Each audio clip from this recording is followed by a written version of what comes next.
Bueno, muchísimas gracias a todos ustedes por haber venido a esta cita del taller Despertar de Conciencia o lo que es lo mismo 2012 Entendiendo los Cambios.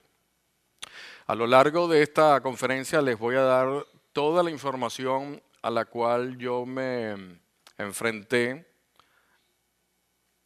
a lo largo de aproximadamente 4 años, toda la investigación periodística que hice para escribir el libro Reflexiones de 2012. Muchos de ustedes ya lo han leído y saben a lo que me refiero. En esta conferencia les vamos a dar simplemente toda la información.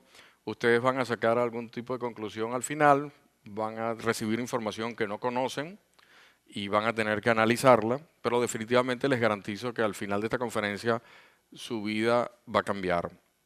A partir de este momento, ustedes van a recibir una información que va a hacer que su ser divino, su alma, su esencia, como ustedes lo quieran llamar, les lance ese pitazo. ¡Hey! Ahí tienes la información, prepárate. Vienen los cambios y ya estamos preparándonos para eso. Esta es la última vez que damos esta conferencia, la vamos a grabar en un DVD. Ya yo les había explicado eso, simplemente es para que sepan que decidimos no darla más porque nos vamos a concentrar en aumentar nuestra frecuencia de vibración, que es la clave para el año 2012. Así que todos ustedes tienen una misión al salir de aquí y es divulgar esa información que les voy a dar, ¿de acuerdo? Tienen que hacer que la información se propague más. Van a tener como herramientas el libro o el mismo DVD para poder facilitar la información a otras personas para que puedan despertar también, ¿no? Sin embargo, no se descuiden que tenemos que irnos preparando porque exactamente hoy faltan 209 días para el evento del 21 de diciembre del año 2012. Así que es muy importante irnos preparando. Yo diría que en estos últimos prácticamente 6 meses deberíamos prepararnos nosotros para recibir todas esas energías que están llegando, porque precisamente las personas que no hayan despertado van a necesitar de nosotros para esos momentos. Y tenemos que estar muy claros nosotros, porque si no vamos a ser como el ahogado, que queremos salvar al ahogado y nos terminamos ahogando nosotros. Entonces, ¿sabes? Si alguien se está ahogando y ustedes van y lo tratan, lo agarran por los pelos, lo jalan y te hunden y te ahogas con él. Entonces, tenemos que estar preparados para ayudarlos y no hundirnos en frecuencias bajas. ¿De acuerdo? Entonces, 209 días solamente falta para el 21 de diciembre del año 2012. Lo primero que quiero aclarar es que ese día no es el fin del mundo. ¿De acuerdo? Así que todos pueden estar tranquilos. Pueden hacer planes para el 2013. No hay ningún problema. El mundo continúa. En ningún momento los mayas dijeron que ese día iba a ser el fin del mundo. Pero sí va a haber cambios muy importantes a nivel de conciencia en nuestra civilización. Entonces va a haber un cambio, va a ser el fin o el comienzo del fin, sería la forma ideal de decirlo, de una forma de pensar y vamos a pasar a otra forma de pensar, a otro nivel, pero ahí es a partir de ese momento que comienza ese cambio, pasaríamos a niveles superiores de conciencia, ¿de acuerdo? Entonces no es el fin del mundo, pero sí es el fin de la civilización como la conocemos. A partir de ese momento comienza el cambio y por eso es lo importante. Para hablar del 2012 necesariamente tenemos que hablar de los mayas. No hay forma de escaparnos de eso. Entonces pasa Dani, quisiera hacerle una referencia sobre esto. Fíjense, las 7 profecías mayas. Todo el mundo ha leído, ha escuchado, le han hablado de las 7 profecías mayas.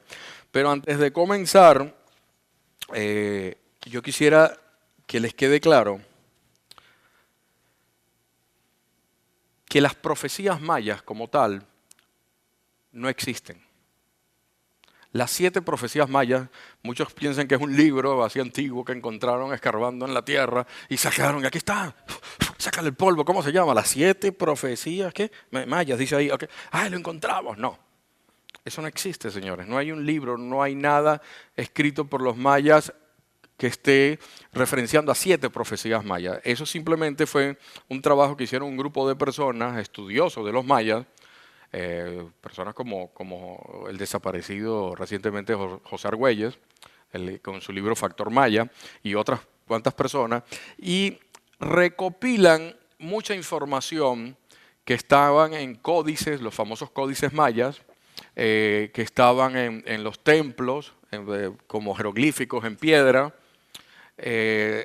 también información que estaba o que está en los libros sagrados mayas, como el Popol Vuh, que muchos los leímos cuando estábamos en bachillerato, en secundaria, o el Chilam Balam. Entonces, todos esos mensajes que iban haciendo referencia a este cambio de era, a este cambio, al fin de un ciclo, las personas decidieron recopilarlas y la unieron todas, hicieron lo que se llama las 7 profecías mayas. A mí no me gusta la palabra profecía, porque eso era algo así muy apocalíptico, algo como que va a ocurrir, no lo podemos cambiar, y nada más lejos de la realidad, porque precisamente el futuro no está escrito y lo podemos cambiar. En este momento nosotros aquí lo estamos cambiando. ¿Okay? Entonces, el futuro de todos ustedes va a cambiar, si ustedes quieren y si así está dentro de los planes por los cuales ustedes vinieron a vivir, a experimentar esta vida, ¿no? Por lo tanto, yo no quiero que ustedes salgan de aquí dentro de 4 o 6 horas después de la sección de preguntas y respuestas y salgan, ay, yo estuve 6 horas ahí en una conferencia buenísima de las 7 profecías mayas y venga alguien y le diga, ¿qué es? Eso no existe. Ay, perdí mi tiempo, no puede ser. Tan seriecito que sea con la corbata que él. No.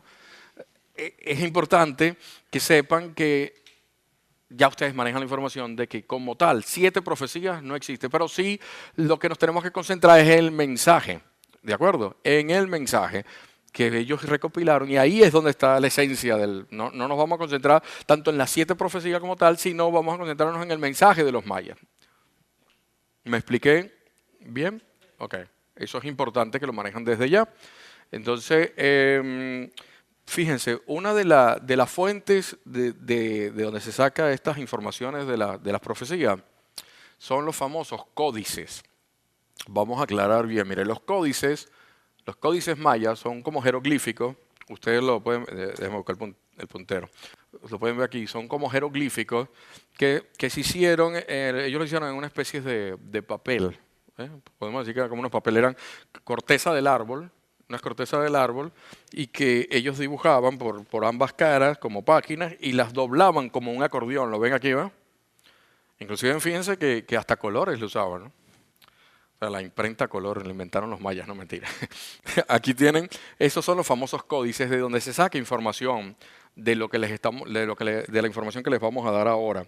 Entonces, es importante que sepan que en la época de la colonia, cuando entraron, la colonia entró a la península de Yucatán, allá en México, llegó un famoso fraile que se llamaba Diego de Landa.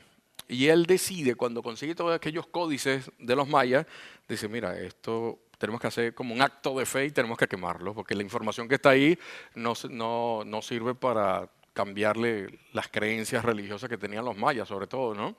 Y decide quemarlo. Sin embargo, se guardaron algunos, se esconden algunos códices y no se queman todos, son los que podemos encontrar hoy en día. Este, por ejemplo, es el famoso códice de Dresde, que está en la ciudad, es una biblioteca que está en una ciudad alemana, que se llama Dresde. También hay en Madrid, hay unos códices que están guardados, también hay en París, y hay otro sitio que no me acuerdo, pero están guardados en bibliotecas, existen físicamente, ¿no? Esta es una foto real de esos códices.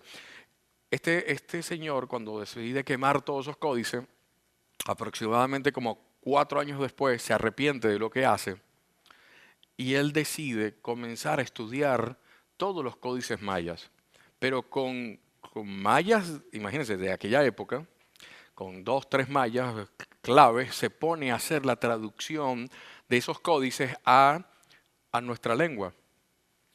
Y es así como logramos, entonces, él es, de hecho, a pesar de que cometió aquel desastre de quemar los códices, porque hay mucha información que no vamos a manejar, que se perdió, él después como que se arrepiente, de los 4 años después logra hacer como que la traducción de este simbolito significa tal frase, esto significa tal letra, como un libro guía de la traducción, y es con lo que nos ayuda después a seguir estudiando todos los jeroglíficos que se encuentran en las tumbas, en las ruinas mayas y sobre todo en los códices. Es por eso que la información que les vamos a dar precisamente sale por el apoyo que dio este señor en las traducciones y utilizando fuentes directas del momento, que es muy importante. No es que después de muchos miles de años que empieces a traducirlo. Ese librito que él deja como la guía nos ayudó después. Lamentablemente se perdieron mucha información. De ahí sale la información que le vamos a dar, ¿de acuerdo? Entonces, para hablar de los mayas y entender un poco los mayas, tenemos que pasar a hablar de lo que es la cosmovisión maya. La cosmovisión, ¿qué es? La cosmovisión es como se puede traducir como definir como el estudio del cosmos, ¿ok? Y ahora, ¿qué es el cosmos? Bueno, muy simple, el cosmos es todo lo que está fuera de nuestro planeta. Entiéndase, las estrellas, los otros planetas, el sistema solar, la galaxia, todo eso es el cosmos. Entonces, los mayas, en la parte de arriba de casi todos sus monumentos existían lo que se llamaban los observatorios mayas. Y ahí se dedicaban ellos a través de miles y miles y miles de años, generaciones tras generaciones, haciendo anotaciones con toda la información de cómo se comportaban los astros en el cielo, ¿de acuerdo? Entonces, contrario a lo que mucha gente piensa, los mayas no observaban el firmamento viendo hacia arriba, sino viendo hacia abajo.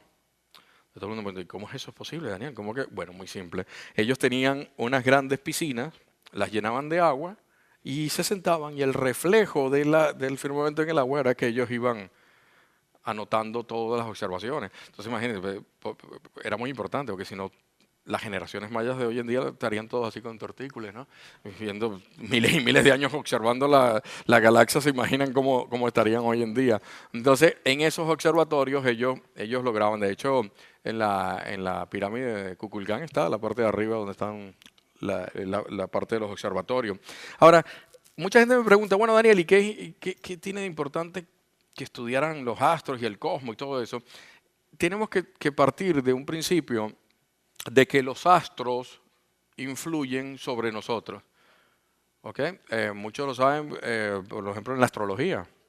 Cada uno nace según la fecha, nos toca un signo zodiacal y según ese signo zodiacal nos comportamos de una forma o de otra. Casi siempre coincide las características de, por ejemplo, los que somos de Capricornio nos comportamos de una forma, los que son de Virgo, los que son de Géminis, los Leo, los Virgos que tienen una fama, es por eso, ¿no? Por las características que... Te reíste, eso que eres Virgo, ¿no? O eres Leo. Es importante que sí nos influyen, ¿no? Influyen los astros. De hecho, sin ir muy lejos, podemos hablar de la Luna.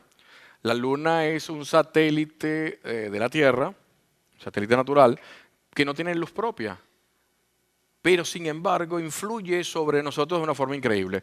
¿Cómo influye? Bueno, influye, por ejemplo, en el ciclo menstrual de la mujer, que precisamente el ciclo de la Luna son 28 días, igual que el ciclo menstrual de la mujer. Influye en la siembra. En las culturas antiguas se sabe que se utilizaba la luna para sembrar, e influye en las mareas.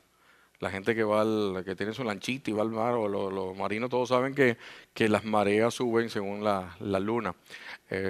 Hay fama de que la luna llena se alborotan los locos en el manicomio.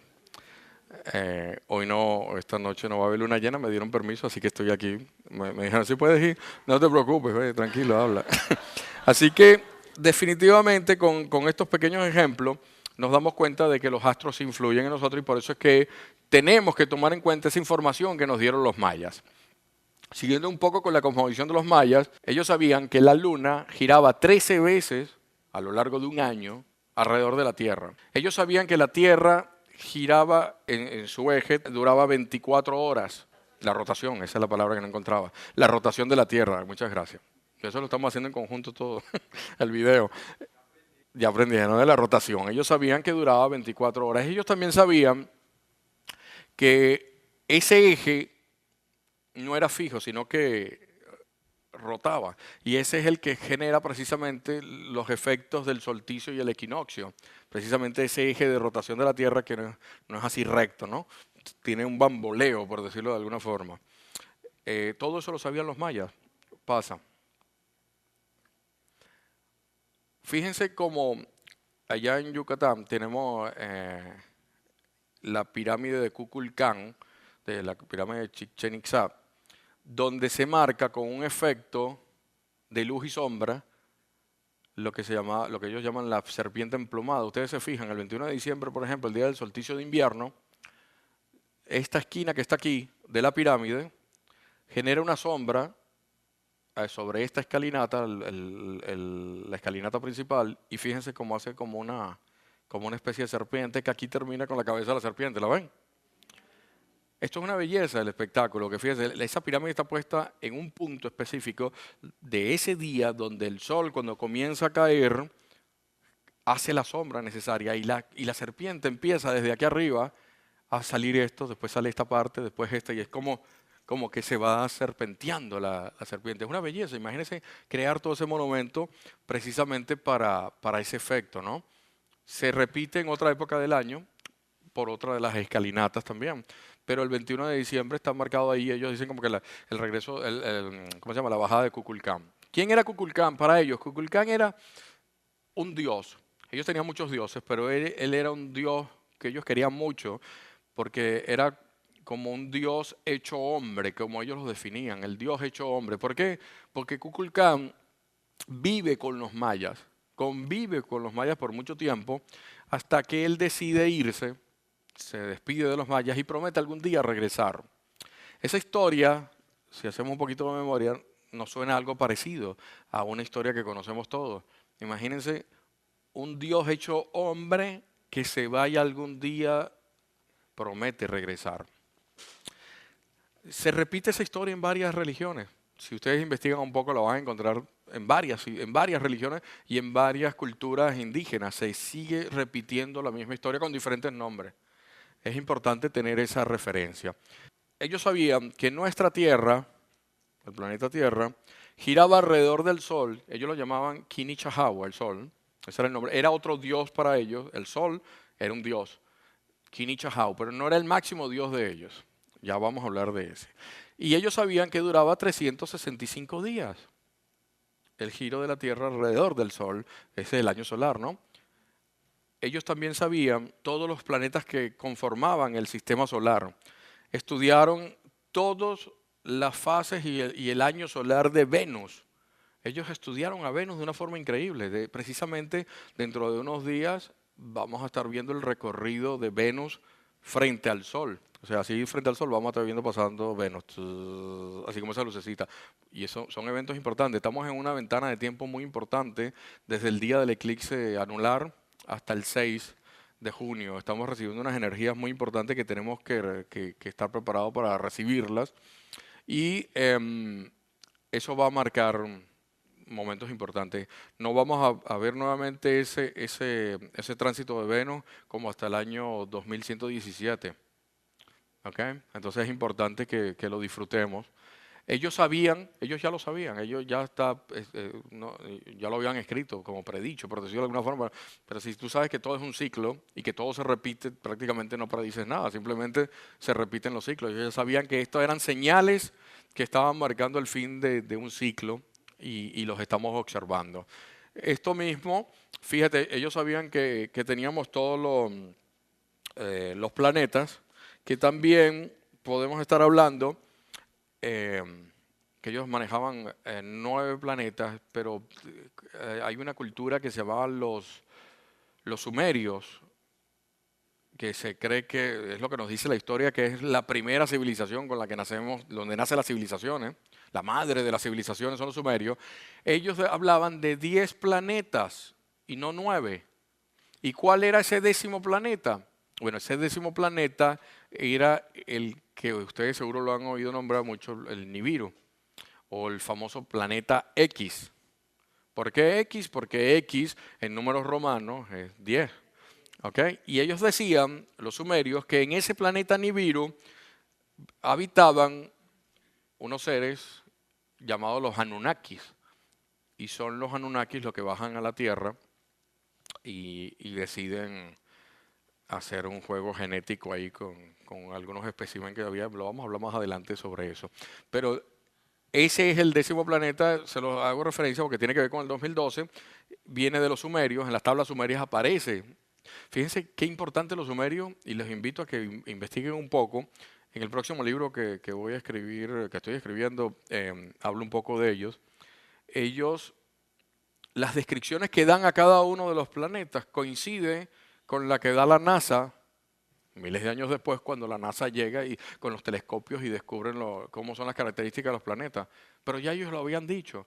Ya ellos sabían del sistema solar antes de que la NASA lo tuviera que confirmar y los científicos lo dijeran. Entonces, vamos a ver, no nos hagamos ese perjuicio de olvidarnos de las culturas ancestrales ni todas estas culturas indígenas, porque hay información muy importante que ellos manejaban. A lo mejor estaban más adelantados que nosotros, no a nivel de esto de tecnología y el iPhone y todo eso, sino a nivel del conocimiento que nosotros estamos desconectados precisamente. Por lo tanto, los mayas, volviendo a los mayas, sabían de toda la existencia de estos planetas. Fíjense bien cómo, antes de hablar del ciclo cósmico, fíjense, los mayas hablaban, déjalo ahí. Los mayas hablaban de 365 días, ¿no? Del año solar, del giro de nuestro planeta alrededor del Sol. Y ellos hablaban, precisamente tenían un calendario que es el calendario 13 lunas. El calendario 13 lunas no tiene que ver con lo que está esa gráfica, así que véanme a mí y después les hablo de la gráfica, porque se me había pasado decírselo en la gráfica anterior. Entonces, ellos hablaban del calendario 13 lunas. 13 lunas les dije que era todo las veces que giraba la Tierra alrededor que giraba la Luna alrededor de la Tierra por un periodo de un año solar. Eso si vamos 13, por los giros nos da 364 días, y ellos daban un día adicional que era el día del no tiempo para descansar y meditar y prepararte, y entonces nos da 365 días, exactamente el mismo calendario gregoriano que manejamos nosotros. Los mayas decían que era 365 días, 24:20, con milésimas de segundos y todo. Y la NASA, después con toda la tecnología y con toda aquella computadora, como una gran cosa, nos dice 365 días, 24:22. O sea, en vez de 22, una milésima, fracciones. Entonces, hay que tomar en cuenta los mayas, señores, porque tenían un conocimiento muy importante que después la NASA confirma todo eso. Ellos sabían la distancia de la Tierra a la Luna, la distancia de la Tierra al Sol. ¿Cómo era posible que midieran todo eso simplemente observando allá abajo? Bueno, hay teorías que las vamos a hablar más adelante. Ahora, esto es lo más importante de toda la cosmovisión maya en la que nos tenemos que concentrar. El gran ciclo cósmico dura 25.625 años.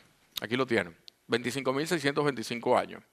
Ellos decían que todo nuestro sistema solar, esto que tienen aquí, todos estos planetas que estamos hablando, ellos decían que tiene una órbita elíptica, o que tiene una órbita elíptica frente a Hunankub, que ese es el máximo dios para los mayas. Hunankub sí es el máximo dios, el padre creador. Imagínense, el centro de la galaxia. Y esa órbita duraba frente al centro de la galaxia 25.625 años. Ellos lo dividían en 5 ciclos. ¿De acuerdo? Esos 25.625 años lo dividían en 5 ciclos. Y cada uno de estos ciclos son 5.125 años.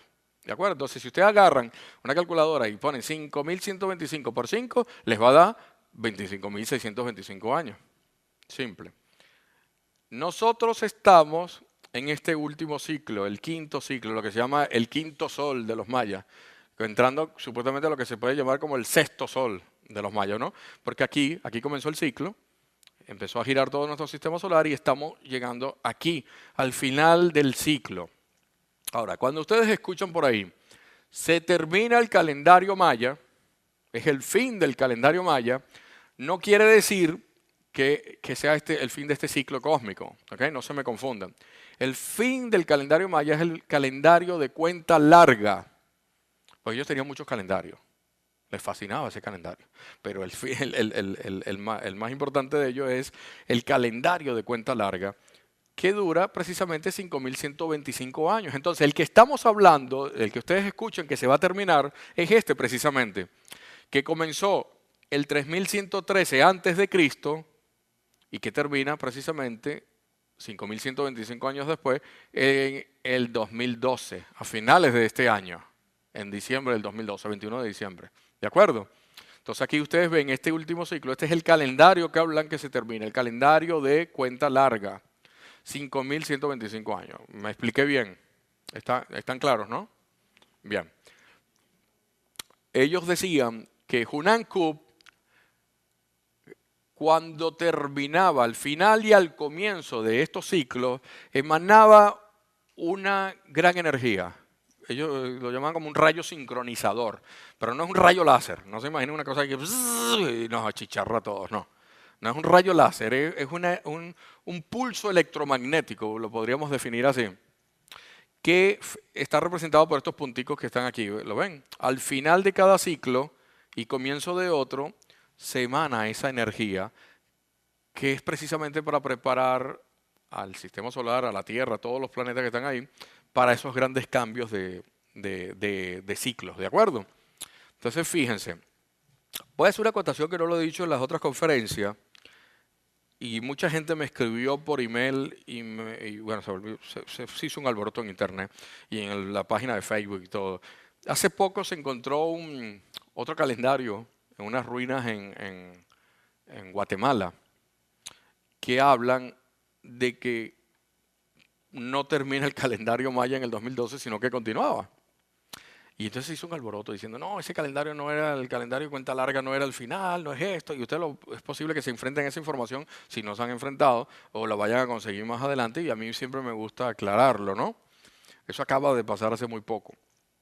Bueno, partiendo del principio de que sea cierto la datación que le dieron a ese calendario que encuentran, vamos a partir de que no se equivocaron y que es un calendario viejo, más viejo que ese. Vamos a suponer que lo que se encontró de la cuenta larga. Esto simplemente lo tenemos que analizar de dos formas. Número uno, lo que yo siempre he dicho en el libro, lo que sigo diciendo en todas las conferencias, es que el mundo no se termina el 21 de diciembre del año 2012, cuando se termina ese calendario, ese es el calendario de cuenta larga. No se termina, porque si existe un calendario que habla, en vez de 13 Baktum, de 17 Baktum, ya les voy a explicar qué es el Baktum, quiere decir que continúa la Tierra, según ese calendario que encontraron. Ahí está, los mayas sabían que continuaba. Allí partimos de eso. Entonces ya no nos va a quitar mucho la información que le estamos dando, no le quita credibilidad.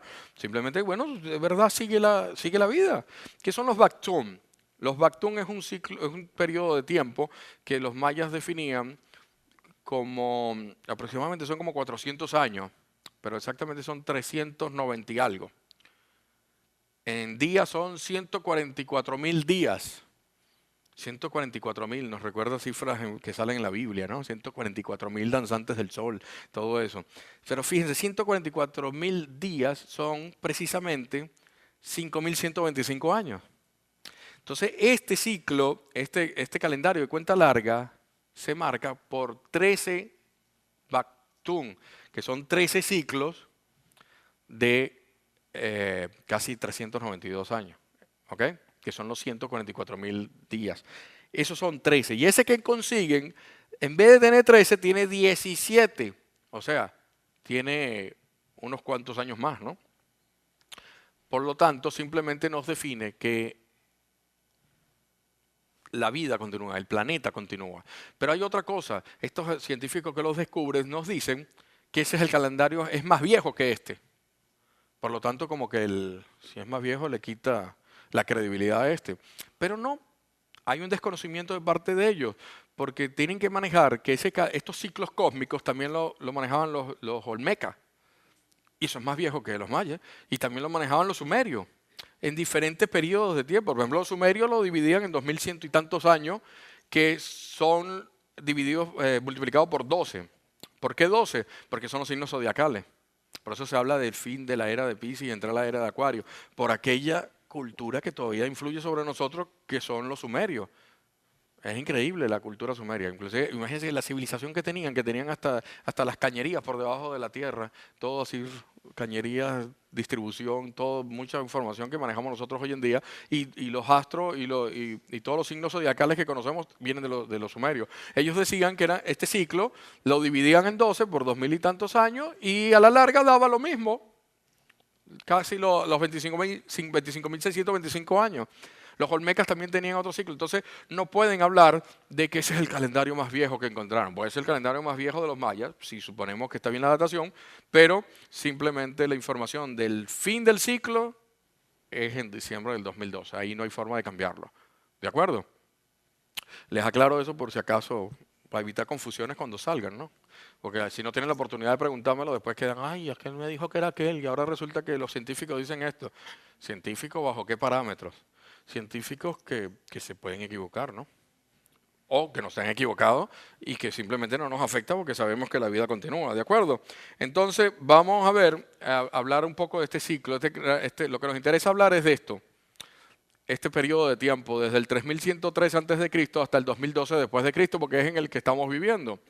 Entonces, antes vamos a aclarar que se define ese gran ciclo cósmico, esa órbita elíptica frente a Hunan-Kup, mucha gente lo define como el día y la noche. Pero no es un capricho, porque precisamente así, si vemos la división a la mitad, toda esta parte es la luz y toda esta parte es la oscuridad, el día, la noche. ¿Por qué? ¿Por qué el día? Porque estamos más cerca de la fuente de luz, por llamarla de alguna forma, o que es energía, ¿no?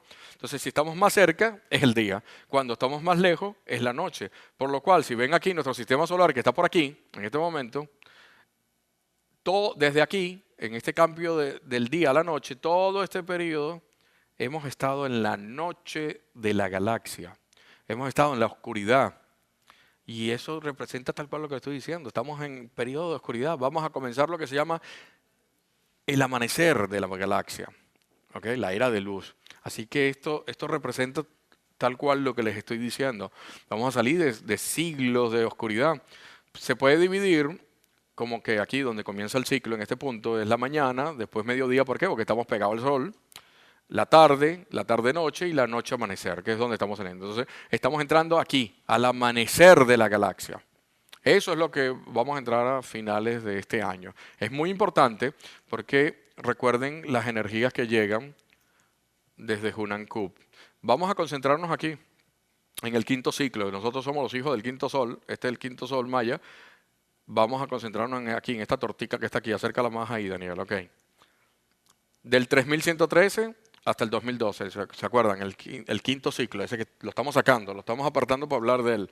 Vamos a concentrarnos ahora aquí, Daniel, aquí en esta partecita. De acuerdo. Fíjense bien esto. Este periodo de tiempo que va desde 1992, déjala ahí, desde 1992 después de Cristo, ya estamos hablando en estos años que todos vivimos, ¿no? 1992 hasta el 2012, este periodo de tiempo que está aquí, son exactamente, aquí lo tienen, 20 años. 20 años para los mayas era un catún. ¿Y qué es un catún? Bueno, 20 años. Es una terminología que le daban ellos, como nosotros decir un siglo, 100 años, una década, 10 años. Bueno, catún son 20 años. No nos compliquemos con las terminologías, es simple. Pero ellos decían que este último catún, de 1992 hasta el 2012, esos últimos 20 años, iba a ser el fin de un ciclo, como ya sabemos. Es el último catún de ese último ciclo, del gran ciclo cósmico, en ese quinto ciclo. Ese último catún iba a estar representado por un avance descomunal de la raza humana, de nuestra civilización. Si ustedes echan para atrás la memoria, 20 años hacia atrás, en 20 años hemos adelantado tecnológicamente de una forma increíble en comparación con 100 años atrás de 1992. O sea, no existía, hace 20 años no existían los celulares estos que tenemos dándole tic-toc y un toquecito. No existía. No existían los satélites de los GPS, los aparatos de esto. O sea, hay una cantidad de tecnología que estamos disfrutando hoy en día porque hemos avanzado de una forma descomunal. Ya los mayas hablaban de que eso pasaba, era cíclico, simplemente ya sabían que iba a pasar. Ellos no dicen, van a descubrir el iPhone, nada, así no decían, simplemente decían que hay muchos adelantos, ¿no? En esta última parte aquí, ustedes ven esta sección que está aquí, que parte desde 1999, es lo que ellos llamaban el Gran Salón de los Espejos. Estos son 13 años, que va desde 1999 hasta el 2012. El Gran Salón de los Espejos. ¿Por qué el Gran Salón de los Espejos? Imagínense ustedes que este salón está todo lleno de espejos, inclusive la puerta, y cuando ustedes entran, ¡guau!, se enfrentan a ustedes mismos. Estamos todos viéndonos ahí. Entonces es precisamente donde estamos ahorita. En el final de ese gran salón de los espejos, donde la humanidad se tiene que enfrentar a sí misma, verse todos los defectos. Tenemos que vernos todo lo que llevamos por dentro, ¿no? Entonces, inclusive, tienen que tomar en cuenta porque lo que nos molesta de los otros es posiblemente el reflejo de lo que nosotros tenemos internamente. No, es que a mí me molesta porque él es muy soberbio. A lo mejor es que tú eres soberbio. No, es que a mí me molesta porque, ay, es que es muy terco, es que siempre tiene que tener la razón. Es que a lo mejor tú también eres terca adentro y eso es lo que te molesta, ¿ves? Entonces estamos viviendo eso. Empiecen a ver lo que le molesta en el otro y ahí posiblemente lo tengan adentro también. Y es una pista muy buena porque así sabemos qué es lo que tenemos que ir puliendo, ¿no? Ah, si me molesta esto, es lo que yo tengo que superar, ¿ok? Ese es el gran salón de los espejos. Ahora, ¿cómo sabemos? Mucha gente me dice, bueno, Daniel, ¿y cómo sabemos que el 2012 de verdad es el 2012? Porque si el calendario que nos regimos nosotros, que es el calendario gregoriano, ha tenido tantos cambios, porque se ha hecho modificaciones por el año bisiesto y todo ese tipo de cosas, es un calendario terrible porque nos desconcentra y nos descoordina por completo de todos los ciclos naturales. Porque de repente un calendario que dure 28 días, un mes, y estemos regidos por la luna, como tenían ellos el calendario 13 lunas, tiene más sentido porque sabemos en dónde estamos viendo la luna. Nos vamos conectando al cosmos, que es lo importante. Pero no, el calendario gregoriano nos desconcentra, nos quita la sincronización precisamente con el cosmos. Porque tenemos un calendario que tiene un mes de 30, otro día 28, 29. Nos enredamos todos. No hay forma de tener coordinación. Y a lo mejor está hecho a propósito, que les interese que nos coordinemos. A alguien le interesará que no estemos coordinados con el cosmos. Piensen un poco. Curioso. ¿Cómo sabemos entonces que el 2012 es el 2012 y que de verdad este gran salón de los espejos de 13 años de verdad comenzó en 1999? Bueno, muy fácil. Ese día, precisamente el 11 de agosto del año 1999, se dio un eclipse de sol, un famoso eclipse de sol. Y era como que marcaba el comienzo de ese punto, 1999, que comenzaba el gran Salón de los Espejos. Los últimos 13 años que la humanidad tenía, la civilización tenía para cambiar su forma de pensar y comenzar a pensar en unidad y no en división, según los mensajes de los mayas. Y ese mismo día se crea la famosa cruz cósmica. Son varios planetas y los planetas, incluyendo nuestra Tierra y el Sol, que crean esa figura como una cruz arriba en el espacio. ¿Okay? Imagínense aquella señal que se hace. Ese día está marcado definitivamente, a partir de ahí tenemos 13 años. ¿Por qué sabemos que son 13 años? Porque los mayas manejaban 365 días igual que nosotros. ¿Ok? ¿Por qué sabemos que es el 21 de diciembre? Porque imagínense que tienen hasta una pirámide para honrar ese día, que es el 21 de diciembre, que queda marcado por el efecto que les expliqué. Entonces no hay pele. El 21 de diciembre del año 2012, de este año, se termina el calendario de cuenta larga de los mayas. ¿De acuerdo? El de 5.125 años. Pero coincide que ese mismo día se termina también el gran ciclo cósmico que le hablé de 25.625 años. Ya son dos eventos cósmicos que coinciden ese día. Van dos eventos muy importantes. Bien, pasa a la siguiente. Es importante que vean en este periodo que está aquí, que más o menos por la mitad del ciclo, ¿se acuerdan cuando decía el día y la noche, no? Ok, justo contrario a eso, podemos hablar de que casi son 13.000 años, que es la mitad del ciclo. En realidad son 12.000 algo, 12.800 algo, no sé. No soy bueno en matemáticas. Pero póngale redondeando 13.000 años. Ese punto cuando cambió del día a la noche, y aquí nuevamente cambia de la noche al día, se cree que fue cuando se dio el gran diluvio universal. El diluvio que se habla de Noé, que muchas religiones hablan también, en la cultura hindú también se habla de un diluvio. Se cree que también fue el día en que fue el hundimiento de la Atlántida. Muchos dicen, bueno, Daniel, pero la Atlántida es mitología. Bien, pero Troya también era mitología, cuando hablaba Platón de Troya, pero hasta hace poco, hace unos pocos años prácticamente, se descubren las ruinas de Troya. Y resulta que sí existía, que lo que contaba Platón era verdad. Bueno, entonces, ¿por qué Platón cuando hablaba de la Atlántida no puede ser que también está hablando de verdad? Porque supuestamente eran cuentos que les echaban unos sacerdotes antiguos egipcios, ¿no? Que le echaban a su abuelo. Eh, Podemos decir que entonces la Atlántida es posible que sí haya existido. Hay muchísima información y los invito a que vean cómo se desarrollaban en el Atlántida. ¿Cómo sabemos las cosas de la Atlántida? ¿Cómo se llama? Por regresiones. Gente que haciendo las regresiones hablaba que en antiguas vidas estuvieron viviendo en la Atlántida, por entidades de otras dimensiones, gente que canaliza y da información de cómo era la vida en la Atlántida. Y ese tipo de cosas nos va llevando a sacar más o menos una conclusión de cómo se vivía en la Atlántida y por qué se hunde la Atlántida en esa época. Sin embargo, fíjense, el punto importante, espérate, no lo cambio. El punto importante es que justo enfrente a donde estamos nosotros se dio un gran movimiento, un gran cambio, que es el gran diluvio universal, y justo estamos en el lado de enfrente. Es ese cambio entre el día y la noche, y el noche y noche y el día. Sin embargo, cuando yo hago la investigación, había algo que me llamaba la atención, y era lo siguiente. Fíjense bien, una órbita elíptica frente a Hunan-Kup, el centro de la galaxia. A mí yo decía, pero ¿por qué frente? Sí, porque si hablamos, la Luna gira alrededor del Sol, de la Tierra. La Luna gira alrededor de la Tierra. Punto en el medio, la Tierra. ¿De acuerdo? Todo el planeta gira alrededor, y todos los planetas giran alrededor del Sol. Un punto en el medio, el Sol. Había siempre algo, un punto en el medio. Pero este no, esto era frente a Hunan-Kup.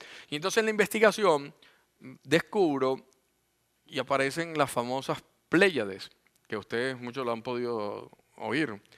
Un grupo de estrellas, 6 estrellas que giran, tienen una órbita alrededor de una estrella mayor que se llama Alción.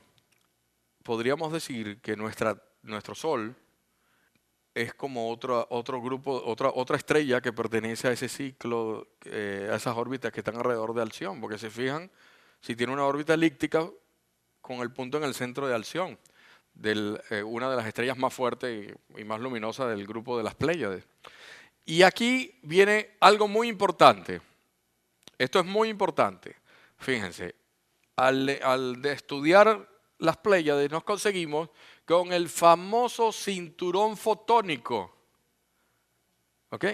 Hay un cinturón fotónico y me pregunta mucha gente, bueno, Daniel, ¿y qué es un cinturón fotónico? Bueno, muy simple. Un cinturón de fotones. ¿Y qué es un cinturón de fotones? Bueno, ¿qué es un fotón? Vamos a definir qué es un fotón. Fotón es la partícula de luz más pequeña que se puede medir. ¿Ok? Energía. Y precisamente a finales de este año, dicen los científicos, nuestro sistema solar va a comenzar a entrar a ese cinturón de fotones.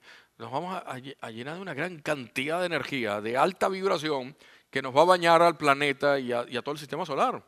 Entonces, fíjense qué importante es. Fíjense que coincide, si nos vamos por aquí hasta la otra esquina, precisamente lo que les estaba hablando del gran cambio y fuerte que hubo, que se cree que fue el diluvio universal. Justo coincide donde pega el cinturón fotónico, los encuentros. O sea, que sí tiene algo que ver, ¿no?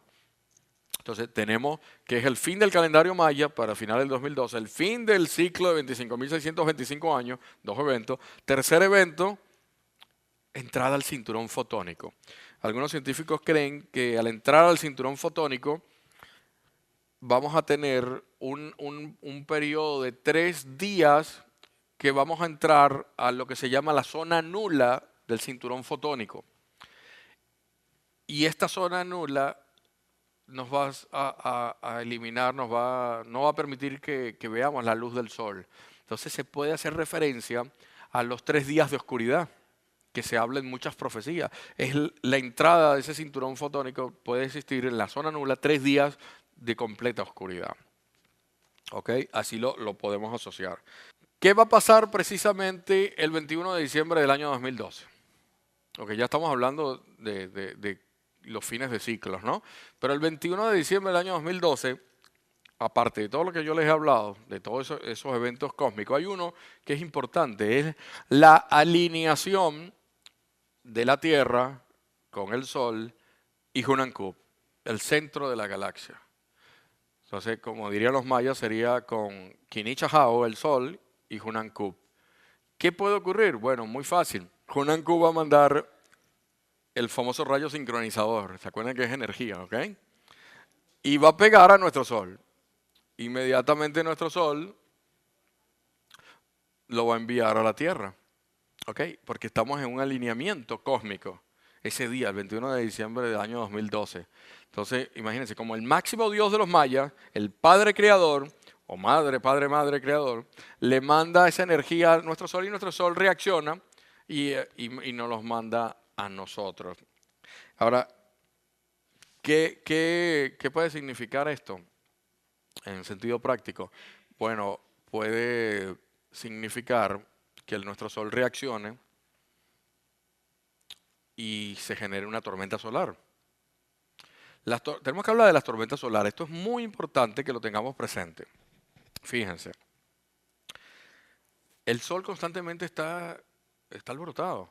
Yo tengo una página que se llama spaceweather.com, los invito a todos a que entren, donde constantemente, como si fuera el clima, que va a llover, hay nubes, bueno, tal cual, del Sol. Y nos dice cómo constantemente está generando tormentas solares. Usted no se imagina la cantidad de tormentas solares que ocurren en todos estos días. ¿Por qué? Porque estamos entrando a un máximo solar, cuando el sol más se alborota. Es importante que escuchen esto, escuchen bien esta parte. La tormenta solar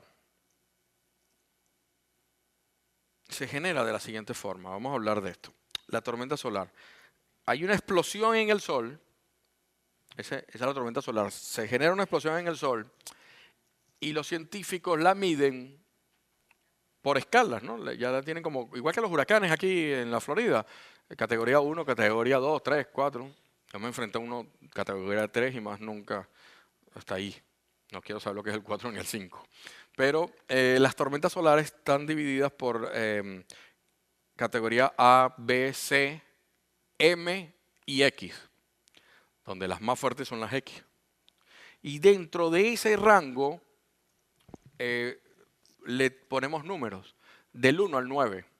Entonces podemos tener una X1, X2, X3, ¿no? Hasta X9. La peor de todas es una X9. Es importante que manejaran esa información porque es posible que la prensa, una tormenta solar clase M, seriecita, pero cuando digan una clase X, empezando el año, tuvimos una X1 y una X3 seguida a los 3 días. Pero recuerden que depende hacia dónde se genera, porque se puede generar en la parte de atrás del Sol y entonces no se nos viene a nosotros. ¿Quién nos protege? Nos protege la magnetosfera. Y vamos a hablar quién es la magnetosfera y cómo funciona. Ella nos protege de todas esas explosiones. Entonces, cuando ya la tormenta se viene a la Tierra, ya porque esa explosión que se genera en el Sol, yo hago que sí, pero puede ser más fuerte, ese pulso dura simplemente 8 minutos en llegar a la Tierra. 8 minutos. Y eso genera que se vaya comunicaciones, que empiece a haber interferencia en las comunicaciones. Simplemente esa interferencia del Sol. Después de ahí, como aproximadamente 3 días, porque empieza a recorrer lo que se llama el CME, que es la masa coronal del Sol. Esa expulsión que salió tarda en llegar entonces como 3 días. Pero primero, como cuando uno ve una explosión esa en las películas, ¿no? Que primero ves y después ves el hongo. Bueno, imagínense que el fuego, la masa coronal del Sol, después se viene y dura 3 días en llegar aquí. Y esa entonces se llama de una tormenta geomagnética. Y las tormentas geomagnéticas también tienen una escala. G1, G2, G3, G4, G5. Entonces, por supuesto, la G1 es la más suavecita. ¿Cuándo nos afecta más? Cuando está más arriba la escala, ¿de acuerdo? Entonces, cuando veamos en la prensa una tormenta solar, X tanto, y estaba apuntando hacia la Tierra, y es una tormenta geomagnética de escala G4, G5, ok, entonces tenemos que estarnos preparando para que pueda faltar la luz y cosas de esas, ¿no? Y las comunicaciones.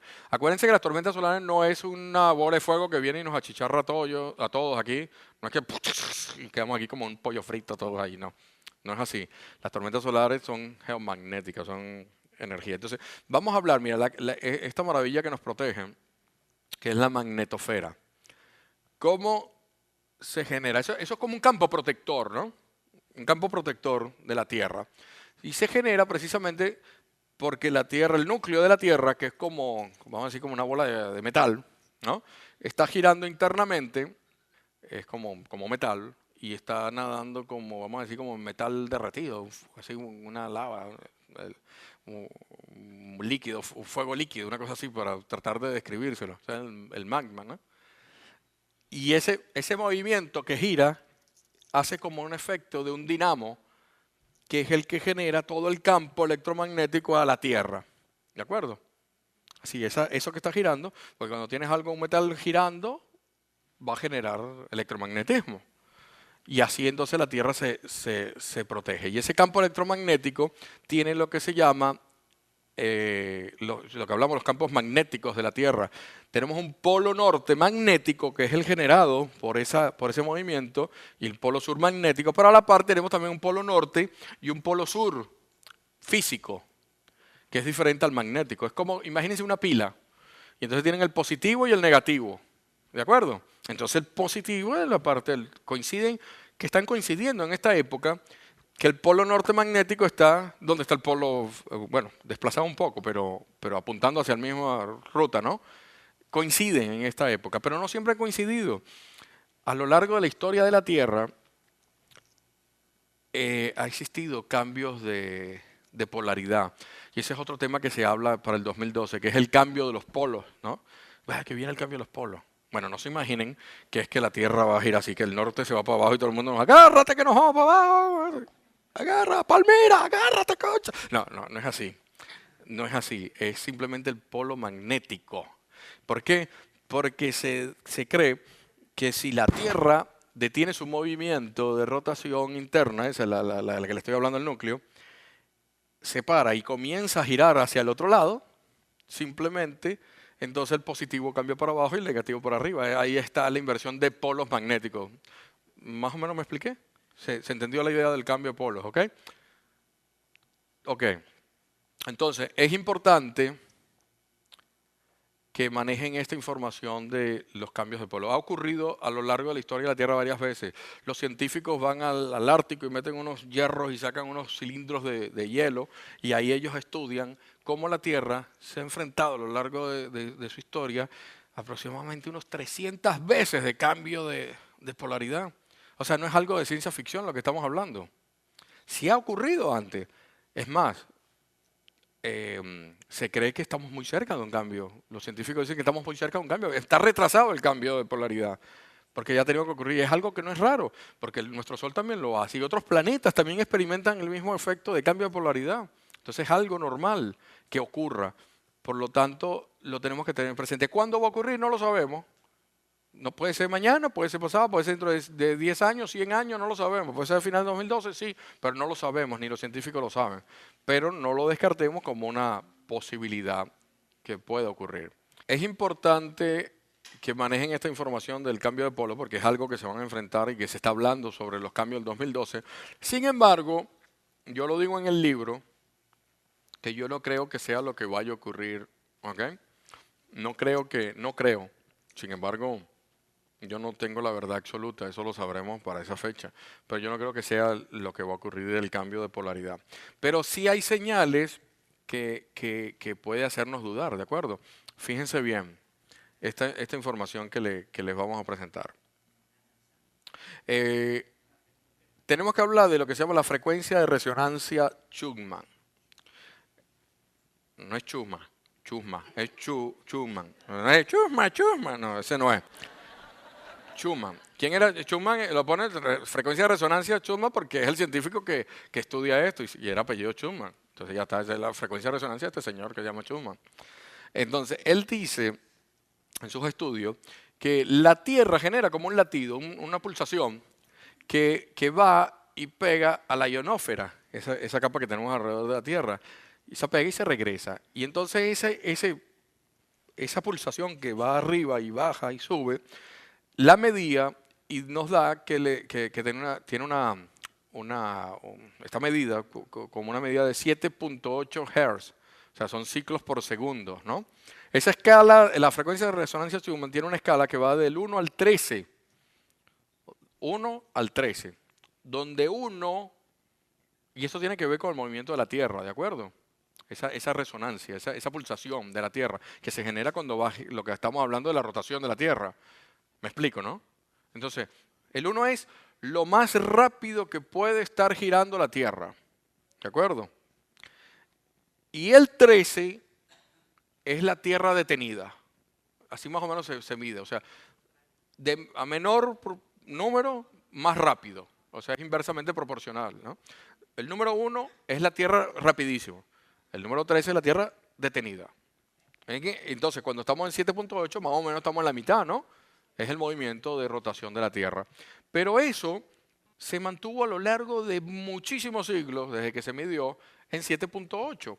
De hecho, los militares y todos los equipos militares, los GPS y una cantidad de comunicación y cosas de esas, los aeropuertos y todo ese tipo de cosas, se regían porque era 7.8. Eso nunca había cambiado.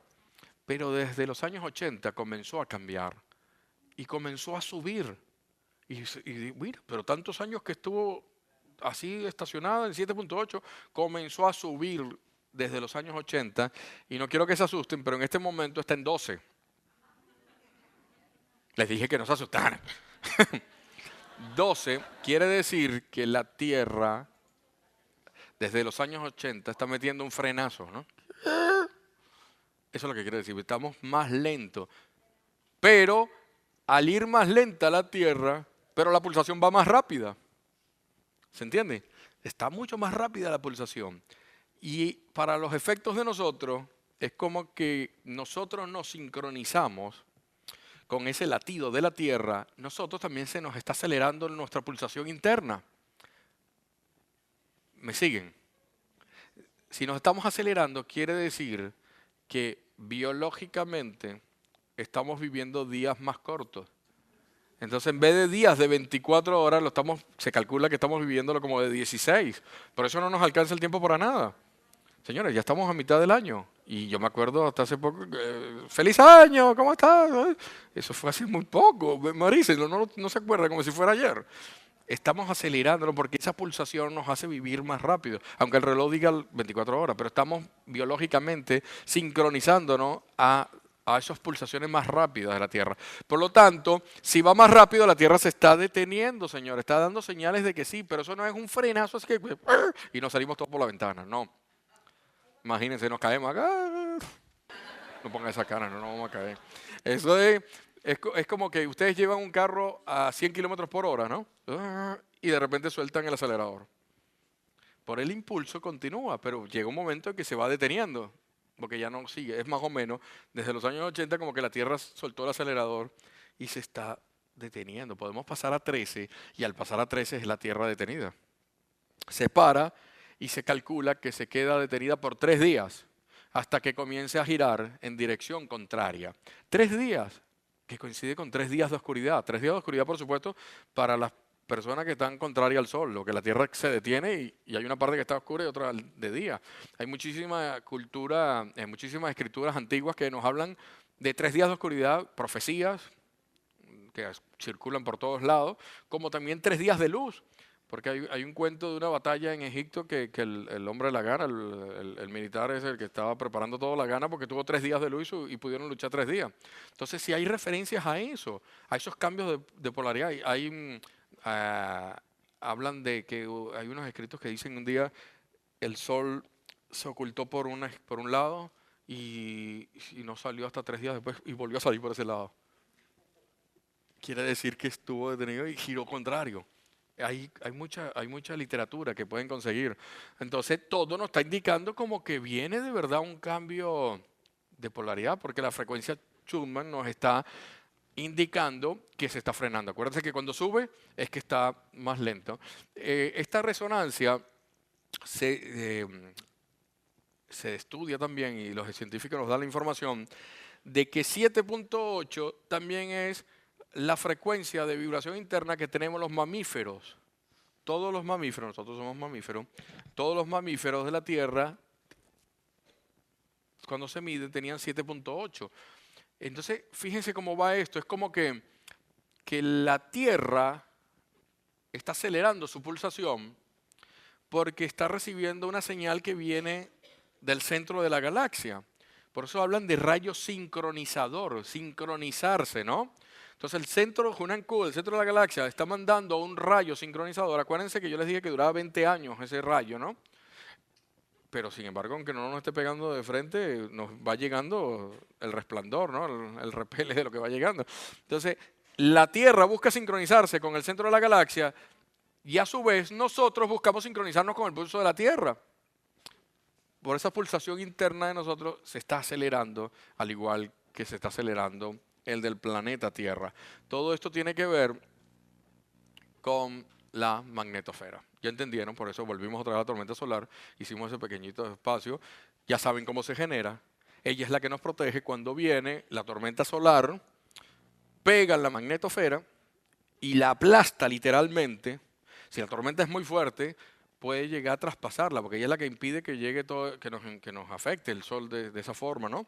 Y puede llegar, la pega cerquita de la Tierra y puede traspasar parte de esa tormenta solar, de esa influencia de la tormenta solar, porque la magnetosfera definitivamente no puede con toda esa carga de energía que llegue muy fuerte. Pero fíjense, la NASA ya dice que a finales del 2012, principio del 2013, estábamos entrando a un máximo solar. El sol está alborotado, señor. El sol está alborotado y está constantemente generando tormentas. No es para despistarnos, porque la NASA hace años tenía el satélite SOHO, que es el que nos controla el Sol, y lo vamos chequeando. Pero después mandaron 2 satélites más, se llaman los estéreos, y ellos llegaron ya a su punto donde vemos a todo el movimiento del Sol como en 3 dimensiones, porque son 2 satélites, se llaman estéreo, uno llega por un lado y el otro llega en 180 grados en dirección contraria, ¿no? Y nos trae qué pasa en el Sol por delante y por detrás. Ellos ya están mandando la señal desde los satélites estéreo. Entonces con el Sol, el estéreo, entonces, bueno, ¿y por qué si teníamos uno, por qué la NASA tanto interés en mandar otro para seguir investigando al Sol? Es que hay algo que nosotros no sabemos y ellos sí. Qué raro. Los transbordadores espaciales decidieron quitarlo. Una misión tan bella, aquel avioncito y aterrizaba como un avión cualquiera y venía del espacio. Ya está, no más. No mandar más humanos al espacio. ¿Por qué? Es extraño. Fíjense, esta tormenta solar cuando pega, esto no es ciencia ficción. Porque si nos vamos, podemos hablar, en 1859 hubo una tormenta solar muy fuerte que se conoce como el evento Carrington. Carrington es el científico que investigaba las manchas solares y todo esto de los ciclos del Sol y las tormentas solares. Y el evento Carrington ocurre en una época cuando la civilización no teníamos la electricidad. Pues, bueno, prácticamente estaban haciendo, Edison estaba comenzando con los cables de la electricidad, que eran unos cables grandísimos. Pues eso se pasa después de la corriente AC/DC, ¿no? Para poder bajar el ancho de los cables. En esa época no teníamos electricidad, pero sí teníamos el telégrafo. Y esa tormenta solar provocó que se cayeran las líneas del telégrafo en gran parte de los Estados Unidos y Europa. Se achicharraron los cables, literalmente, tanto que ustedes buscan en las hemerotecas, donde están los periódicos de la época, se quemaron oficinas del telégrafo, porque al achicharrarse los cables se incendiaban. Entonces, fíjense lo que provoca esa tormenta solar. O sea, que no es ciencia ficción, ya nos hemos enfrentado. ¿Y qué pasaría si una tormenta solar llegara en este momento con la misma intensidad del evento Carrington? No quiero exagerar. No estoy diciendo una tormenta más grande que la del evento Carrington. No caemos a eso. Vamos a simplemente a lo mismo que ya nos hemos enfrentado. Una tormenta solar como la del evento Carrington de 1859. ¿Qué pasaría? Muy simple. Nos quedaríamos sin electricidad, sin luz. Se iría toda la electricidad del planeta. ¿Y de dónde sacas tú eso, Daniel? Muy simple. ¿Por qué? Porque en 1989 se produce una tormenta solar no muy grande y afecta a la ciudad de Quebec, en Canadá. Y la tormenta solar provocó que estallaran los transformadores eléctricos y dejó a Quebec entre 9 y 12 horas sin electricidad.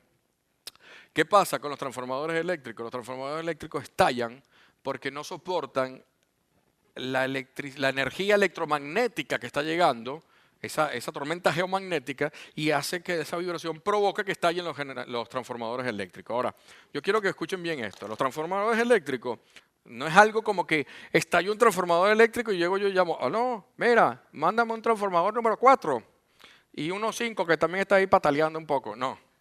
No existen así. Los transformadores eléctricos se hacen a la medida. ¿Qué es el transformador eléctrico? Esos bichitos redondos que vemos arriba, ¿no? En los cables.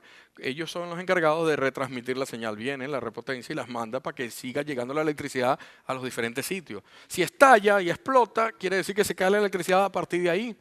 Estalla otro, se cae la electricidad para el otro lado. Y entonces no nos podemos enfrentar. Y es algo que no se hace de la noche a la mañana.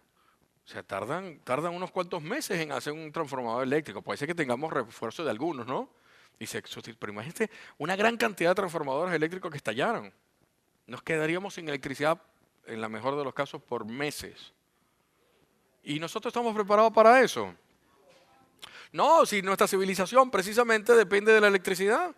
Todo dependemos de la electricidad. Ahí están todos con los celulares, el teléfono, con todo. Imagínense que se vaya la electricidad en este momento. ¿Qué pasa si se nos va la electricidad? Yo les voy a hacer un ejemplo de qué pasa si se va la electricidad. Préstame eso. Porque nosotros vivimos en Miami por muchos años. Y con esto de los huracanes, muchas veces se iba la electricidad. De hecho, a nosotros el último huracán estuvimos 7 días sin electricidad, pero mucha gente en Miami estuvo hasta mes y medio, 2 meses sin electricidad. Eso es grave, señores. Lo primero que experimentan ustedes cuando se va la electricidad es que no ven nada, porque se les va la luz. Si es de día, bueno, pero se va la luz. Se nos va el aire acondicionado, imagínate. ¿Qué es lo otro? La nevera, señores. La nevera comienza a deshielarse y se les daña la comida que tienen en la nevera.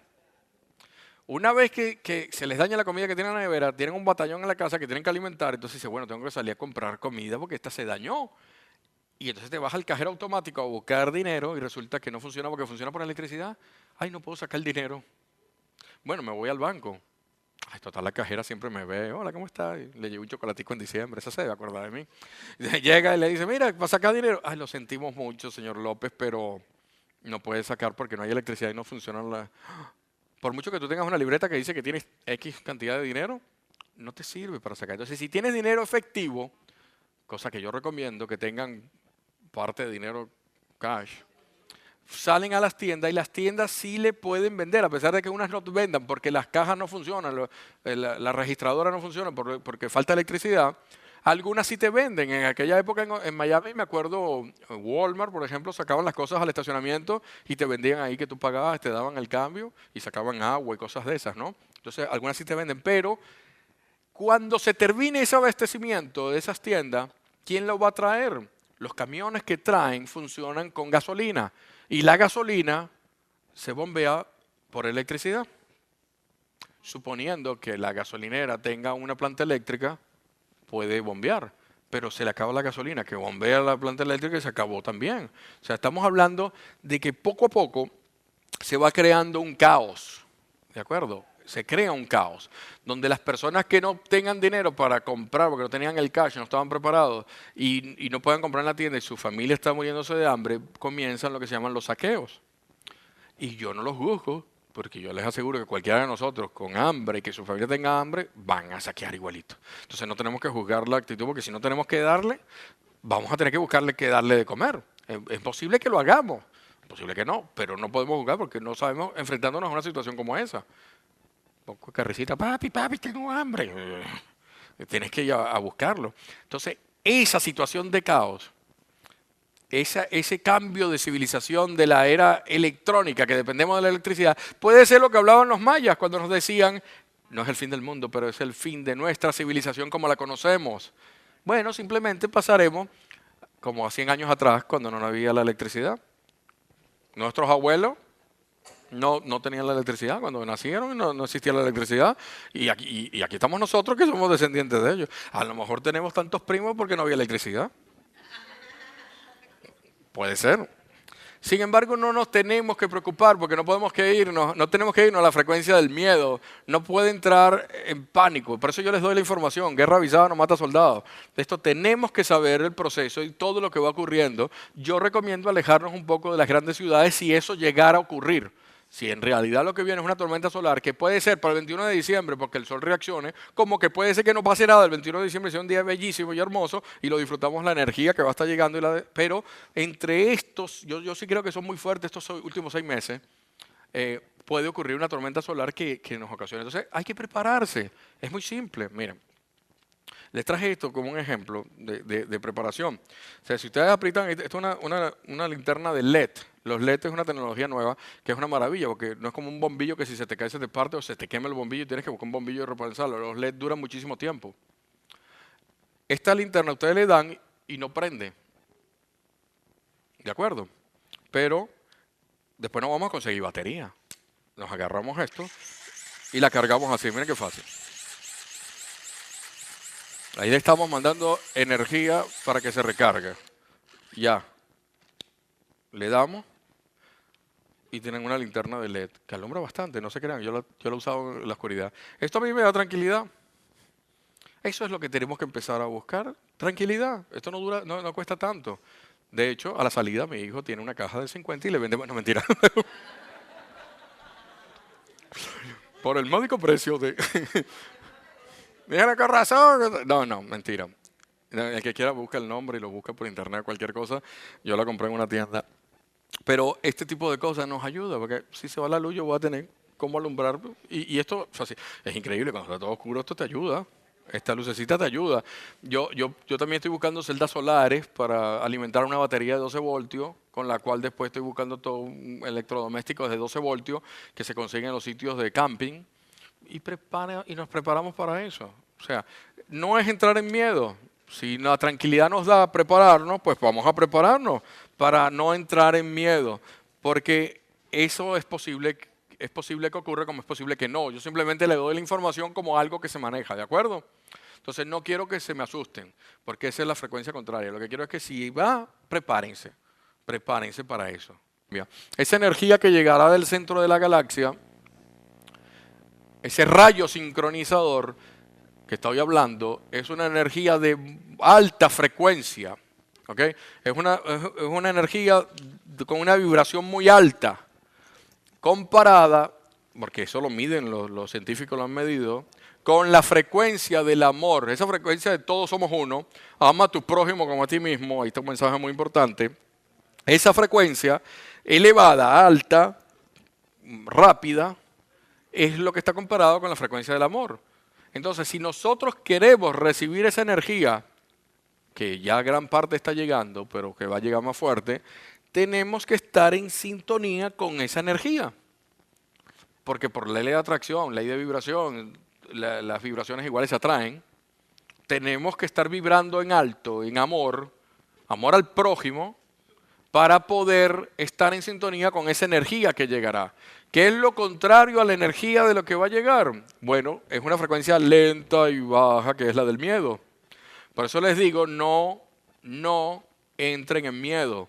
Ninguna información que reciban del 2012 que les lleve a miedo es la correcta. Esa información es incorrecta. Ustedes tienen que alejarse de toda la información que les dé miedo, porque nos está llevando a una frecuencia, a esta baja frecuencia y lenta, que es el miedo. Entonces imagínense, si uno está así,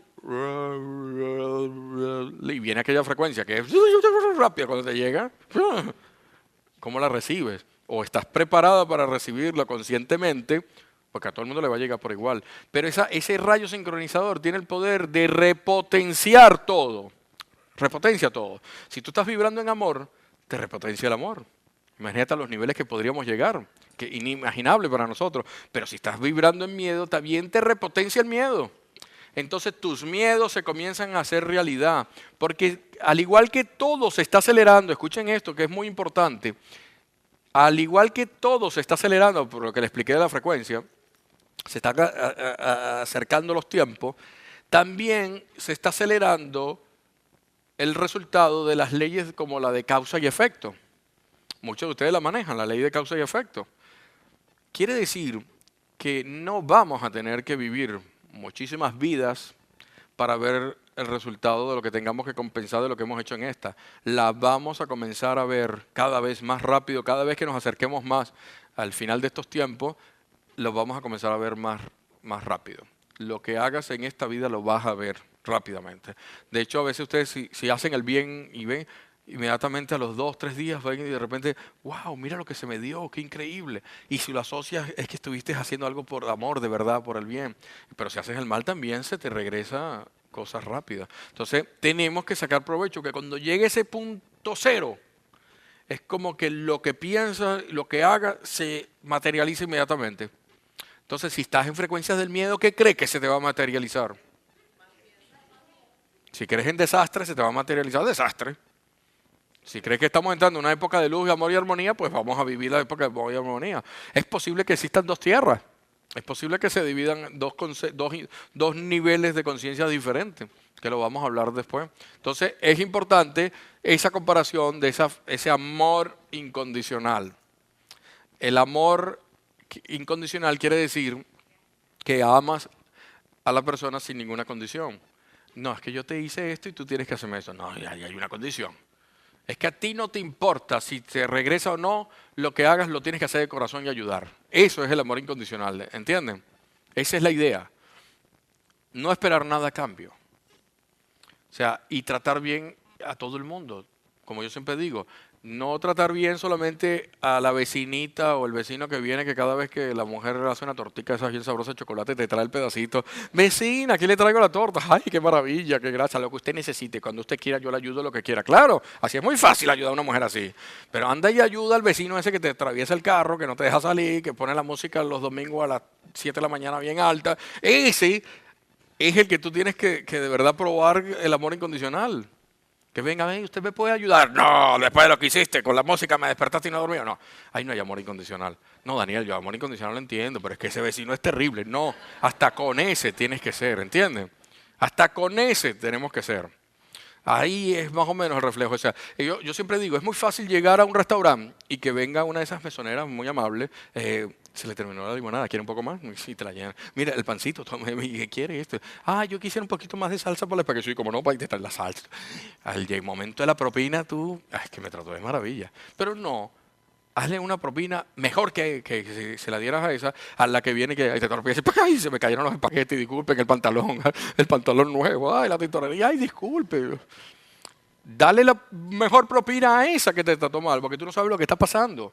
Tú no sabes la pobre mujer lo que está sufriendo, que puede perder el trabajo por lo que hizo, por todo ese tipo de cosas. Dale la mejor propina a ellos, porque ahí es que estás probando de verdad el amor incondicional. Porque ser amable con los que son amables con nosotros, eso es muy fácil. Ay, yo soy una maridaña, yo estoy vibrando en amor. Todo el que me hace el bien, yo le hago el bien. Y la señora, no, esa no, olvídate de eso. Eso es cosa aparte. No me toques el tema de esa. Si yo te contara. No, tenemos que ser así, ¿entienden la nota? Es eso, hasta con esas personas, porque precisamente esas son las pruebas que nos ponen el destino y es donde podemos saber de verdad si estamos vibrando o no en amor en esos momentos. La clave de todo está aquí. y ya estamos terminando la primera parte de la conferencia. ¿Ok? Necesito que se concentren, porque esto es información científica de la cual yo no pretendo ser científico, para nada, pero trato de digerírsela para que la entiendan fácil, porque esa es mi forma de explicarlo. Entonces, fíjense bien, todo es energía, y como nos dice la ley del hermetismo, todo está en movimiento, todo vibra. ¿Por qué todo es energía? Y cuando digo todo, me refiero hasta nosotros mismos. Todo estamos nosotros. ¿Por qué? Porque todo está formado por átomos. Los átomos lo podemos ver que esté conformado por lo que se llama el núcleo. Esto es parte de lo que estudiamos en física y química, ¿no? En bachillerato. El núcleo, que tiene lo que es el protón, que es la carga positiva del núcleo, el neutrón, que es neutro, ese es el núcleo, y tenemos el electrón, que es la carga negativa, que gira alrededor, en una órbita elíptica alrededor del núcleo. ¡Qué casualidad! Una órbita elíptica. ¿Se acuerdan todas las órbitas elípticas que hemos hablado el día de hoy? O sea que como es arriba es abajo, dice la tabla de Esmeralda, el macrocosmos y el microcosmos es lo mismo. Fíjense, una órbita elíptica. Entonces, aquí tenemos el núcleo que tiene entonces el protón, el neutrón y el electrón y todo lo que termina en on, que no nos interesan los nombres, simplemente es información que le estoy dando. Cuando este electrón empieza a girar, según la cantidad de movimiento y la velocidad que gira, genera una vibración, ¿ok? Según la velocidad. Entonces, es importante ver cómo el átomo, está demostrado científicamente, es 99% vacío. Entonces uno dice, bueno, ¿cómo es posible que el átomo, siendo vacío, el 99% vacío, y yo me consigo las cosas sólidas? Bueno, yo les garantizo que si ustedes agarran y se van contra la pared, la frente contra la pared, el golpe que se van a dar con ese 0,001% que le queda al átomo, les va a sacar un buen chichón. Y entonces me dicen, ¿por qué eso entonces, Daniel? Bueno, es muy simple. Aquí tenemos que hablar lo que se llaman los estados de la materia. Nos recordamos que son el sólido, el líquido y el gaseoso. Bien, pero yo lo explico simple. ¿Cuál es la diferencia entre uno y otro? Bueno, es muy simple. Es el movimiento del átomo, ¿no? El átomo tiene menos espacio de movimiento en los sólidos. Como tiene tan poquito, está ahí como que bailando un bolero pegado, no se mueve, entonces nos hace el sólido, porque la vibración es baja, es densa, ¿no? Es una vibración lenta. Cuando vamos al líquido, entonces ¿qué pasa? Hay más espacio de movimiento y hace el estado líquido. El gaseoso ya lo saben. El gaseoso es mucho más espacio de movimiento y el átomo se mueve por todos lados, ¿no? De hecho, podríamos decir que el ser humano está formado por los tres estados, o sea, a veces sólido, líquido, que lo tenemos, y a veces gaseosos, ¿no? Tienen que cuidar, no pasemos a ese estado aquí porque estamos todos encerrados, ¿ok? Entonces, aquí tenemos que tomar en cuenta que, ¿cuál es la diferencia entonces entre los estados de la materia? Es la frecuencia de vibración de ese electrón dando vuelta en el átomo, ¿entienden? Eso, a mayor frecuencia de vibración, las cosas dejan de ser duras, densas, y pasan a ser más suave, más sutil. Gracias. Ahora, hay un cuarto estado de la materia que muchos de nosotros no estudiamos, que es el plasma. Y actualmente ya se reconoce que el plasma es un estado de la materia que es, imagínense, mucho más rápido que el estado gaseoso. Tanto que el electrón gira alrededor del núcleo de tal forma que chocan electrones y se desbarata todo aquello y rompe toda la estructura y hace algo que está demostrado que el plasma es uno de los transmisores de energía más fuertes que existe. Es lo mismo que tienen los televisores plasmas, ¿no? Y los científicos nos dicen que el 99% del universo que vemos está formado por plasma. O sea, quiere decir que todo eso que vemos, esas galaxias, todo eso que se ve en los telescopios, ¿no? Están formados por plasma. Si es un conductor de energía, imagínense lo que se genere allá en años luz, en Hunan-Kup, en el centro de la galaxia, nos va a llegar rápidamente aquí. Y es a través de ese medio, ese canal que es el plasma, ¿entienden? Así que tenemos que tomar en cuenta mucho lo que significa ese estado de la materia. El sonido es vibración. ¿Ok? Fíjense bien, si nosotros damos a un gong, ¡pam!, eso vibra, genera un sonido y esa vibración nosotros la captamos. Por ejemplo, aquí hablamos de los cuencos tibetanos, ¿no? Ustedes saben que si le dan vuelta así empiezan a sonar, esa vibración nos llega. De hecho, hay una terapia que se llama cuencoterapia, y es que te colocan estos cuencos en diferentes puntos de los chakras, ¿no? Los centros energéticos, los hacen vibrar y te ayudan a sincronizar tus centros de energía. ¿Por qué? ¿Por qué funcionan esos movimientos? Es muy simple. Es simple, por lo que les acabo de explicar. Nuestros átomos reaccionan ante esas frecuencias de vibración. Ya lo entienden, ¿ve? Qué fácil, por eso le estaba hablando del átomo y todo aquel cuento. Ay, qué fastidio, Daniel, con esa clase de física. No, es eso, porque nuestros átomos reaccionan a la frecuencia de vibración que nos llega de nuestro entorno, ¿de acuerdo? Entonces, si vemos que el sonido es vibración, tenemos que tomar en cuenta, esto es importante, esto es un ejemplo bueno, se me había pasado. Esos cantantes de ópera, ¿no? Ustedes dicen que agarran una copa y empiezan, no cantan tan feo como yo, pero más o menos. Entonces, y la copa empieza a vibrar. Y llega un momento que sube y estalla la copa. No se rían. Qué malos son. Yo tratando de explicarle y se ríen de mí. Bueno, ¿qué pasa? Cuando está y la copa va vibrando, es que el tono de la cantante está sincronizándose a la frecuencia de vibración de la copa. Porque todos los objetos tienen una frecuencia de vibración. Todo tiene una frecuencia de vibración. Porque ya lo expliqué. ¿Qué pasa? Que cuando ella llega a ese punto, la copa empieza a vibrar y cuando la supera, estalla la copa porque superó la frecuencia de vibración. ¿De acuerdo? Así es que se logra eso. Por lo tanto, por el sonido, la vibración afecta la materia. Aquí hay un ejemplo simple para que entiendan eso. El otro punto y clave es que, fíjense esto es un experimento que se llama experimento de cimática. Ya va. Esto es un efecto visible que quiero que observen este videito que dura muy poco antes del final de esta etapa. Es un efecto visible de cómo reaccionan el sólido ante la vibración. Observen esto que es una maravilla. Voy a explicarlo antes de poner el video, Daniel. Esto es una capa, aquí un latón, un pedazo de metal, ¿lo ven? Una lámina de metal y arriba le echan sal. Abajo hay como un cajón y comienzan a mandarle sonidos de vibraciones altas. Y ustedes van a ver, pasa el video, yo quiero que vean cómo reacciona la sal ante ese efecto de sonido de vibración. Dale el sonido, no subas mucho, fíjense. Súbelo un poquito. Miren las figuras que va haciendo la vibración. Mira cómo se comporta la sal.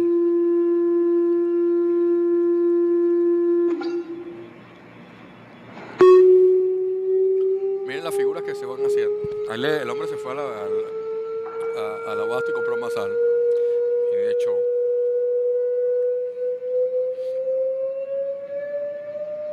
oigan el sonido de vibración, cómo se comporta.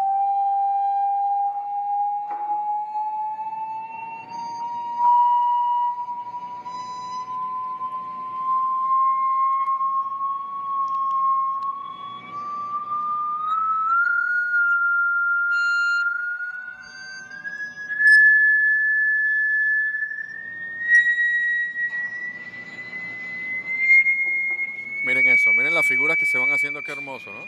Parecen mandalas, ¿no? Y a mayor frecuencia de vibración, es más compleja la figura que se hace. Fíjense eso. Es una belleza. Bájale el volumen un poquito, porque si no aquí vamos a terminar todos con esa figura. Nuestros átomos están reaccionando a ese sonido. Miren, qué increíble, ¿no? Por eso se los traje. Tal cual, la vibración reacciona a los átomos. Con este ejemplo les queda muy claro, ¿verdad? Miren, mira, hay al final ya termina siendo una belleza. Miren. Y hay simetría, ¿no? Hay simetría. Es increíble. Ok. pasa, sigue con la presentación, la parte final. Entonces, les quedó claro que el sonido es vibración, más que claro. Tenemos que pasar a este punto entonces, que es muy importante. Pasa. Si el sonido es vibración, tenemos que tomar en cuenta que la palabra, como es sonido, también es vibración. Es muy simple. Por eso vemos que la palabra es vibración y vemos los resultados, por ejemplo, con los mantras.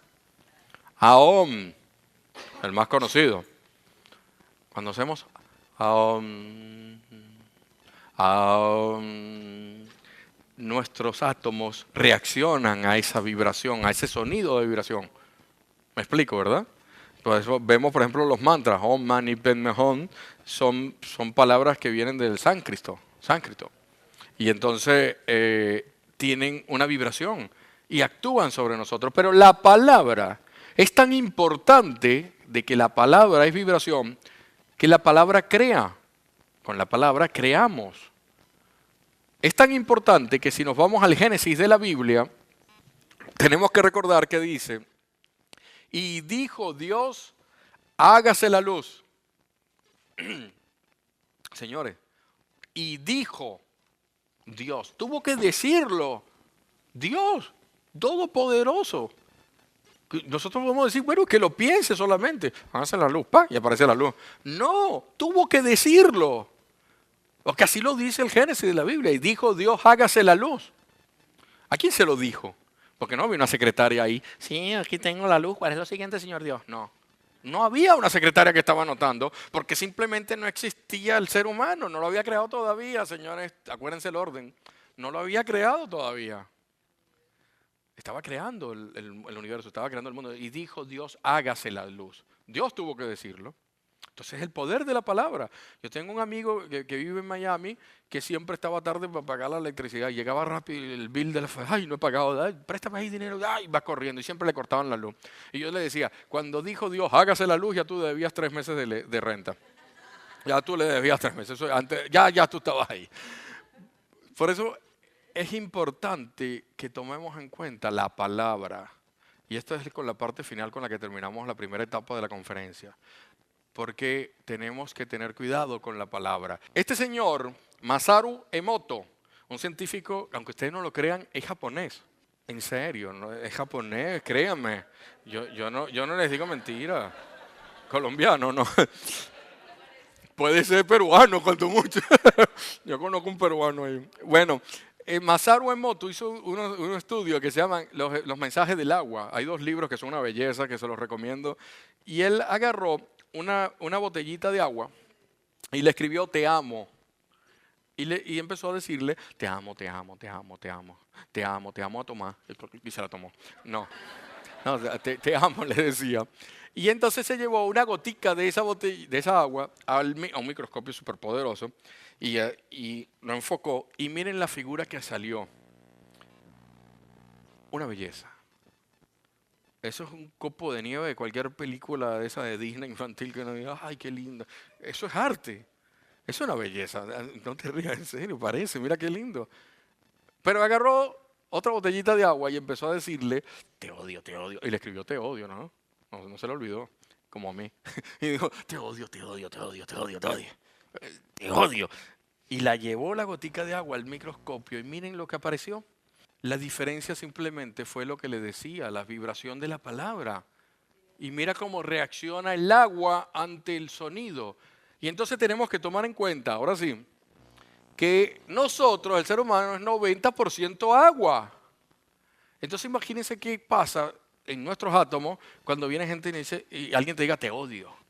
O le dices a alguien te odio. O peor tú, te empiezas a decir cosas malas, palabras feas. Ay, qué bruto soy, ay, qué mal estoy. Todo eso, tus átomos van reaccionando a lo que tú estás diciendo.